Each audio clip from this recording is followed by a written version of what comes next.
This is going to be a short and sweet video and to the point. A lot of people are wondering who is going to be the successor of Iwata, since, you know, he's the main man in charge. And since he died on July 11th, 2015, due to cancerous bowel duct growth, which is to be assumed cancerous since it was growing in his bowels, people have been wondering who is going to succeed him. And currently, a lot of people are speculating, but a lot of people don't know who's in charge right now. So I wanted to put out a video letting you guys know who exactly is in charge. Both Senior Managing Director Genyo Takada and legendary game designer and producer Shigeru Miyamoto are currently in control of the company for the time being. Again, when a boss like this passes so suddenly and quickly, you really don't have a contingency plan because, you know, you weren't expecting it. Yeah, it would make sense. The next man down would take control. So the other thing about this that I wanted to focus on before I cut out of here is that a lot of people want Miyamoto to take over the company, and I don't think that's a good idea. Not because Miyamoto's not qualified. I mean, hell, man, he's probably the most qualified guy to take over the company. But it's been years that Miyamoto has been wanting to retire and wanting to groom a successor. I mean, the guy is responsible for Mario Brothers and Zelda. It would be like the guy who made Pokemon, you know, having no one to succeed him and then saying, hey, make Pokemon. If you guys need a more clear example of this, the guy who designed the Game Boy, I believe his name is Gunpei Yuki. Don't quote me on that. I'm pretty sure it's Gunpei though. Anyways, he designed the Game Boy. He also made Metroid. He was the creator of Metroid, and he died in a car accident after the Virtual Boy failed, and he resigned his position because of such a horrible failure. He died, and we didn't see a Metroid for a long time, and then we had found out that it had been outsourced to Retro Studios, and they made Metroid Prime. Fairly certain of this stuff off the top of my head, but feel free to correct me in the comments below. So, my point being that when an individual dies, and there's no clear successor, you know, there's no one that he's taught what he knows. Like, this is how you do this. This is how you make a Mario and you make it good. You know, you look over at Sonic, man. Just another prime example right there. I'm not saying that the Metroids that weren't released weren't good. They're mostly, almost every one of them are amazing.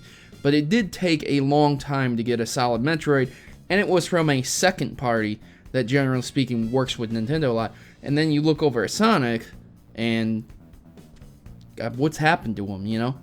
I guess that's kind of what happens, you know, when you don't have a proper successor who is there. I'm just using it as an example, though, so I'm not sure if the person who was behind Sonic or created Sonic single-handedly died or not. You know, that's not what I'm saying.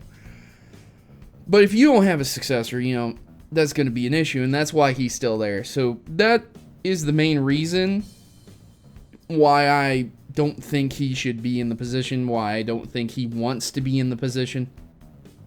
The man's already pretty much second in command in Nintendo. I mean, there's another guy there, so second or third. He's high up, man, but he doesn't need to go any higher. He doesn't want to go any higher. I'm sure he could. I'm sure he could take the position if he wanted to. And there's petitions out there trying to get him to take that position, but I just don't think it's going to happen, ladies and gentlemen. And I'm just throwing it out there just from the perspective that I think he wants to retire. So, ladies and gentlemen, leave your comments in the section below. Rest in peace, Iwata. I've been doing a lot of videos talking about Iwata.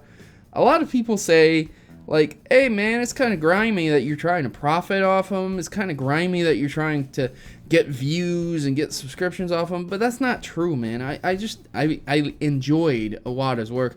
I loved the man. He was a great man. He was a gamer for most executives do not, they aren't programmers. They're businessmen. You know, you go over to EA, you go over to PopCap Games, you go over to people who are behind Battlefield, and you look at the executives and you ask them, hey, have you ever programmed a game? They might not be able to tell you that they have. And Iwata's resume for how many games he's programmed, it takes you a good 30 seconds to scroll down at max speed on your computer. I assure you right now, he was a great man, and it's a terrible loss. And I just want to respect him and get the news out while honoring him.